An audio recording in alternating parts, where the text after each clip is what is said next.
చంద్రబాబు నాయుడు గారికి ఆయన ఎల్లో మీడియాకి ఆయన గజ దొంగల ముఠాకి ఆయన గజ దొంగల ముఠా అంటే ఎవరో మీ అందరికీ కూడా బాగా తెలుసు అనుకుంటా. మంచి చేసిన చరిత్ర లేదు, ఎప్పుడూ కూడా మోసం చేసిన చరిత్రే. ఆ చరిత్ర చంద్రబాబు నాయుడు గారు, ఆయనకు తోడు ఒక రామోజీరావు, ఒక ఈనాడు, ఒక ఆంధ్రజ్యోతి, ఒక టీవీ5, వీళ్ళందరికీ తోడు ఒక దత్తపుత్రుడు.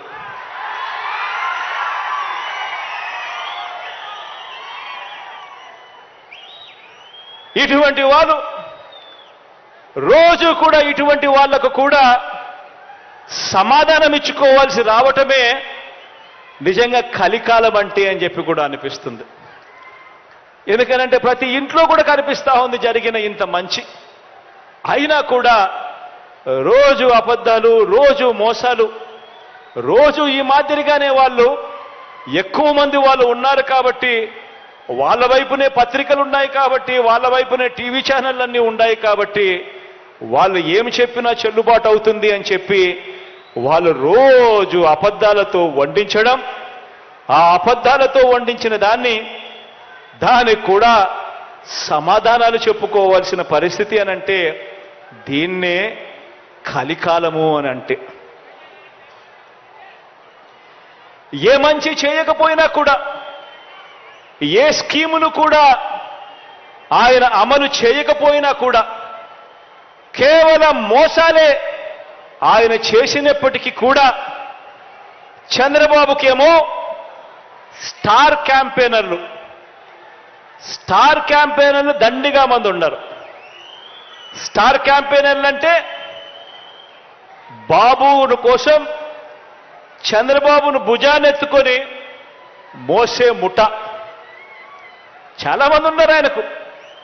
ఆయన ఏ మంచి చేయకపోయినా, ఆయన ఏ స్కీములు ఇవ్వకపోయినా, ఆయన మోసాలే చేసినా కూడా ఆయన గురించి డంకా బజాయించేందుకు, ఆయనను భుజాన ఎత్తుకునేందుకు చాలా మంది స్టార్ క్యాంపెయినర్లు చంద్రబాబు నాయుడు గారికి ఉన్నారు.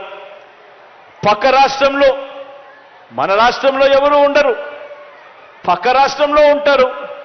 వాళ్ళ ఇళ్ళు, వాళ్ళ సంసారాలు, వాళ్ళ కాపురాలు అన్ని పక్క రాష్ట్రంలోనే ఉంటాయి.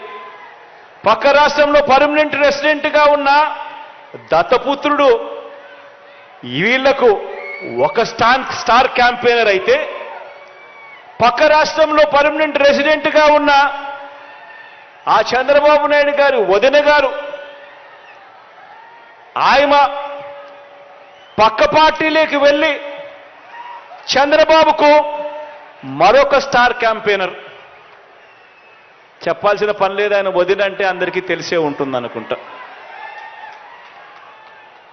పక్క రాష్ట్రంలోనే శాశ్వతంగా ఉంటా ఉన్న ముగ్గురు మీడియా అధిపతులు, ఈ ముగ్గురు మీడియా అధిపతులు కూడా మన రాష్ట్రంలో ఉండరు, పక్క రాష్ట్రంలోనే ఉంటారు.